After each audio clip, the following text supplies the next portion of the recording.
ओम नारायणाय नमः। संप्रज्ञाय गोविंदाय ऋषिकेशाय नमो नमः।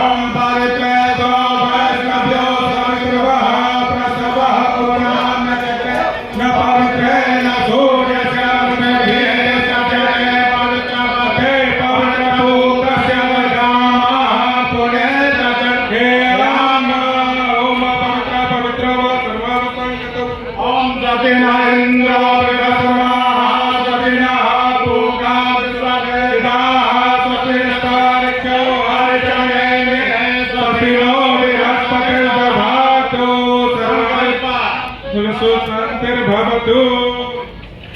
धन्यवाद।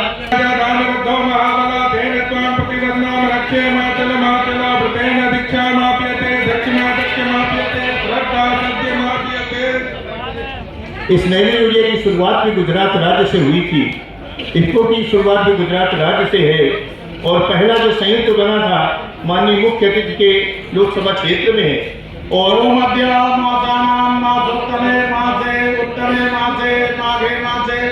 शुक्ले पक्षे चतुर्दश्याम शुभ पुण्य तिथौ ततजन्य शुभ शुभ राशि स्थिते सूर्य भास्करे श्री गृह मंत्री श्री अमित शाह द्वारा श्री इफको नैनो यूरिया तरल संयंत्र इकाई देवघर इकाई निर्माण एवं उत्पादन हेतु भूमि पूजन तथा शिलान्यास कर्म कर्माहं करिष्ये।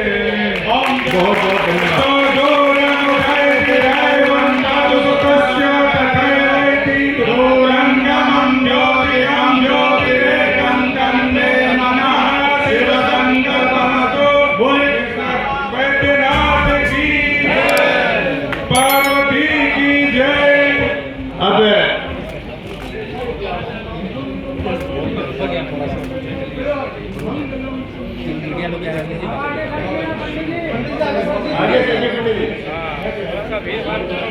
और प्रबंध निदेशक माननीय मुख्य अतिथि का सम्मान करेंगे। और इसी बीच में मैं रिक्वेस्ट करूंगा श्री बलबीर सिंह जी से कि तीनों लोग मिलकर के एक प्रत्यक्ष जो प्लांट आपके सामने जिसका शिलान्यास हो रहा है वो बनने वाला है उसका एक मॉडल प्रस्तुत करेंगे।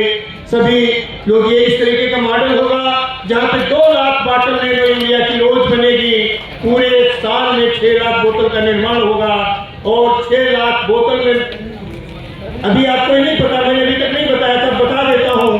बाबा बैद्यनाथ की धरती ये संयंत्र का हमने खूबी बताई और ये खूबी बताई कि यूरिया जिसके प्रयोग को कम करने के लिए प्रतिबद्ध हमारी सरकार है, हमारे माननीय प्रधानमंत्री हैं, उन्हीं की प्रेरणा से नैनो टेक्नोलॉजी का प्रचार हम पूरे देश में डीएपी का उत्पादन होगा।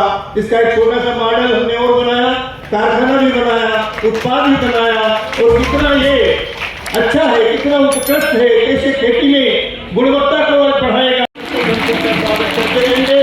और ये बड़ा ही गौरवशाली क्षण है और गौरवशाली एक मुख्य अतिथि जिसके नाम से जिसके पद ग्रहण से पद शोभित होते हैं, गौरवान्वित होते हैं, ऐसे गौरवशाली हमारे मुख्य अतिथि, उनको बहुत बहुत प्रणाम। हम उनके साथ में है माननीय सांसद डॉक्टर निशिकांत दुबे साहब, जिनकी लोकप्रियता, जिनकी कर्तव्य परायणता और इस क्षेत्र के प्रति समर्पण से मैं ये कह सकता हूँ कि देश के नंबर 1 के सांसद हैं जो अपने क्षेत्र के लिए इतना कुछ कर लेते हैं। मैं भावावेश में नहीं, लेकिन मैंने इस क्षेत्र का भ्रमण किया है, उनके साथ में बहुत सारे कार्यक्रम में वो जाते हैं, उनको मिला हुआ है। हमारे बीच में इस मंच पे बहुत सारे सहकारी बंधु, माननीय दिलीप भाई संघानी जिनके बारे में मैं बता रहा था, हमारे चेयरमैन ने, और श्री अवस्थी जी, उपाध्यक्ष श्री बलबीर सिंह जी और आज के कार्यक्रम में आए हुए सभी सहकारिता क्षेत्र से जुड़े हुए बंधु भगिनी को मेरा नमस्कार। आज यहाँ पर बाबा की नगरी में एक बहुत बड़ा पुनीत कार्य अभी शुरू हुआ है। इफको नैनो के उत्पादन के संयंत्र की आधारशिला आज यहां पर रखी गई। एक तरल यूरिया जो है ये हमारे देश की भूमि के संरक्षण के लिए बहुत जरूरी है। मोदी जी ने जब से प्रधानमंत्री बने तब से भूमि संरक्षण को अपना प्रमुख मुद्दा बनाया है। चाहे प्राकृतिक खेती की बात हो, चाहे ऑर्गेनिक खेती की बात हो, चाहे नैनो यूरिया का अनुसंधान और उसके उत्पादन तक की पूरी प्रक्रिया को गति देने की बात। नरेंद्र मोदी जी के नेतृत्व में भारत सरकार ने ये भूमि संरक्षण के सभी कामों को प्रायोरिटी दी है। यहां पर प्रति वर्ष लगभग 6 करोड़ यूरिया की, तरल यूरिया की बोतलों की निर्मित होगी। इसका मतलब है कि 6 करोड़ बैग यूरिया हमें इंपोर्ट नहीं करना पड़ेगा। वो भारत को खाद्य के क्षेत्र में आत्मनिर्भर बनाने में अपने आप में एक बहुत बड़ा कार्यक्रम होने वाला है। मुझे आनंद है कि पहले कारखाने का जब लोकार्पण हुआ, सम्माननीय प्रधानमंत्री जी के हाथ से, तब भी मैं वहां अतिथि विशेष कर उपस्थित था। और आज यहां पर जो देवघर में इस श्री भूमि में शुरुआत हो रही है, उसमें भी मैं उपस्थित हूं। मैं आज के कार्यक्रम के माध्यम से किसान भाइयों को इतना ही कहना चाहता हूं, ये 500 ग्राम की एक बोतल पूरी थैली यूरिया का विकल्प। कई जगह पे किसान भाई यूरिया भी डालते हैं और तरल यूरिया का छिड़काव भी करते हैं। ऐसा करने से आपका क्रॉप का भी नुकसान करोगे और भूमि का भी नुकसान करोगे। जब तरल यूरिया का छिड़काव करते हो, इफको का गारंटी है आपका उत्पादन कम नहीं होगा, बढ़ेगा। जब किसान भाई तरल यूरिया का उत्पादन उपयोग करते हैं, बाद में यूरिया खाद जो घन खाद होता है उसको डालने की जरूरत नहीं है। नैनो तरल यूरिया का अनुसंधान ही धरती माता के संरक्षण के लिए किया गया। ये केमिकल फर्टिलाइजर भूमि में जाता है और जब भूमि में जाता है तब केचुए को मार देता है। केचुआ कुदरती खाद बनाता है। आप जब तरल यूरिया का छिड़काव करोगे तो भूमि किसी भी तरह से विषयुक्त नहीं हो। अगर हमने जल्दी से कृषि में से केमिकल का उपयोग और घन खाद का उपयोग को समाप्त नहीं किया तो दुनिया के कई देश हैं जहां पर केमिकल फर्टिलाइजर के उपयोग से भूमि पत्थर जैसी, सीमेंट जैसी हो गई। इसकी उत्पादकता 10% से कम हो गई। आज पूरी दुनिया में सबसे पहले इफको ने नैनो यूरिया बनाया। ये भारत के लिए तो गौरव की बात है ही, परंतु पूरे सहकारिता क्षेत्र के लिए भी गौरव की बात है कि किसानों की सहकारिता से बनी इफको ने दुनिया का सबसे पहला नैनो यूरिया इजाद भी किया, बनाया भी, और अब डीएपी की ओर भी आगे बढ़ रहे हैं। इस बजट में हमारे प्रधानमंत्री नरेंद्र मोदी जी ने सहकारिता को बढ़ावा देने के लिए कई सारी योजनाएं लेकर आए। उत्पादन के क्षेत्र में सहकारिता पर 26% इनकम टैक्स लगता था, उसको कम कर अब 15% पर ले आने का काम नरेंद्र मोदी की। जितनी भी नई सहकारिता की इकाइयां लगेगी, वो सभी नई इकाइयों में अब टैक्स 26% की जगह 15% लगेगा। इसके साथ साथ सहकारिता मंत्रालय बनने के बाद हमने पूरे भारत के सहकारिता के डेटा बैंक को बनाने का काम किया है। अब ये चिन्हित हो गया है कि कौन सी पंचायत के अंदर पैक्स नहीं है, कौन सी पंचायत के अंदर डेयरी नहीं है, कौन सी पंचायत जहां संभावना होने के बावजूद मछुआरा कोऑपरेटिव सोसाइटी नहीं है। ये सारी पंचायतों को हमने एक प्रोग्राम बनाया है इस बजट के अंदर। इसके लिए बहुत बड़ी राशि भी उपलब्ध कराई गई है, जिससे इस देश में 5 साल में 2 लाख मल्टी डायमेंशनल पैक्स का रजिस्ट्रेशन होगा, जो अपने आप में कृषि धिराण का भी काम करेगी, दुग्ध की सहकारिता भी चलाएगी और मछली पालन की सहकारिता भी चलाएगी। तो 5 साल के बाद इस देश में कोई पंचायत ऐसी नहीं होगी जहां पर प्राथमिक एग्रीकल्चर सोसाइटी नहीं होगी, पैक्स नहीं।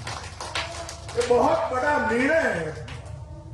और इसके साथ साथ हमारे देश के अनुकूल न हो ऐसी भंडारण प्रक्रिया सालों से चली। बड़े बड़े गोडाउन बना दिए, राज्य में 1 या 2 जगह पे गोडाउन है। किसान की उपज चाहे गेहूं हो या धान हो, वो गोडाउन में जाती है। गरीब को देना होता है तब गोडाउन से वापस गांव तक जाती है। आने में और जाने में जो खर्चा होता है, वो गरीब को जितना फायदा सरकार देती है, इसका 50% ट्रांसपोर्टेशन में चला जाता है। अब हमने तय किया है कि भंडारण को तहसील क्षेत्र से ऊपर नहीं करेंगे और सहकारिता के माध्यम से ही हर तहसील में 2000 टन से 5000 टन के भंडारण की क्षमता वाले आधुनिक से आधुनिक गोदाम बनाएंगे। तो किसान का उत्पाद तहसील सेंटर पर स्टोर होगा और तहसील सेंटर से ही मध्याह्न भोजन के लिए, गरीबों को मुफ्त अनाज देने के लिए वो तहसील में ही चला जाएगा, जिससे लगभग 80% ट्रांसपोर्टेशन समाप्त हो। और मुझे कहते हुए गर्व है, जो बजट में हमने घोषणा की है, मोदी जी जो योजना लेकर आए हैं, वो विश्व की सबसे बड़ी कोऑपरेटिव अन्न भंडारण योजना होगी। विश्व के किसी भी देश इतनी बड़ी क्षमता वाला अन्न भंडारण नहीं होगा। और इससे हमारे पैक्स जो है उनकी भी इनकम बढ़ेगी, वो बहुआयामी होंगे, वायबल होंगे, पैक्स बंद होने की कगार नहीं आ रही। अभी हमने एक और निर्णय किया है, पैक्स को कम्युनिटी सेंटर के नाते कल से मान्यता दे दी गई। भारत सरकार और राज्य सरकार की 300 सेवाएं पैक्स पर से उपलब्ध होगी।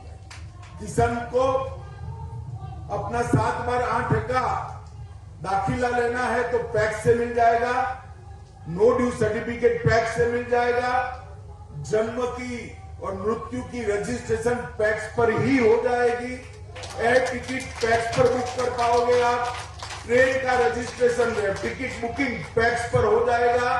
वहीं पर गांव में अगर बैंक नहीं है तो आपके बैंक अकाउंट से पैक्स से ही आप पैसा उठा पाओगे। हमने लगभग 300 सेवाओं पैक्स के साथ जोड़ने का कल निर्णय किया है और आईटी मंत्रालय ने इसमें सहकारिता मंत्रालय का बहुत बड़ा समर्थन किया है। मुझे आशा है मित्रों, मैं बहुत लंबा बोलना नहीं चाहता, परंतु जिस तरह का इफ्को का किसानों की सेवा का इतिहास है, ये तरल यूरिया जो बनाया है, न केवल भारत, विश्व के किसानों की सेवा करेगा।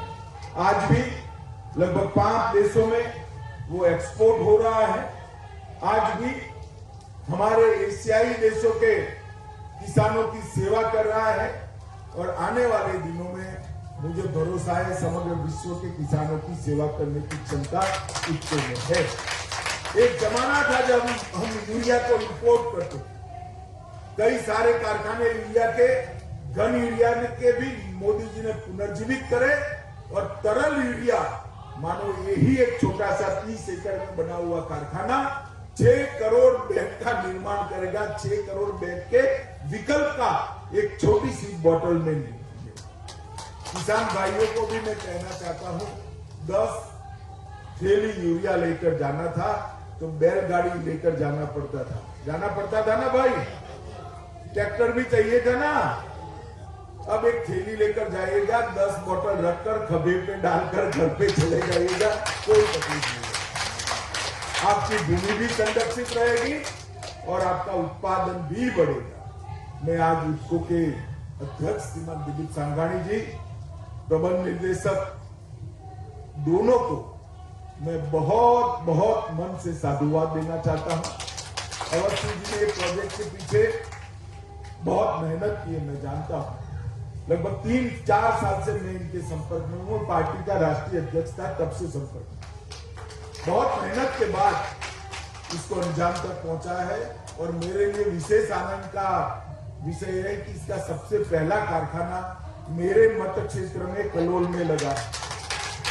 तो वैसे ही मैं इफ्को के साथ जुड़ा हुआ हूं और आज इफ्को वालों ने यहाँ मुझे बुलाया।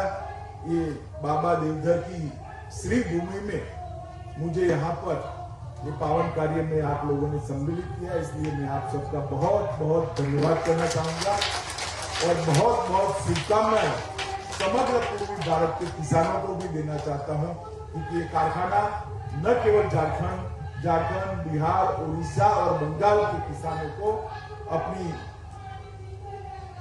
खेत में उत्पाद बढ़ाने के लिए बहुत उपयोगी होगा, इसकी मुझे श्रद्धा है। फिर से सभी का बहुत बहुत धन्यवाद और शुभकामनाएं। वंदे मातरम।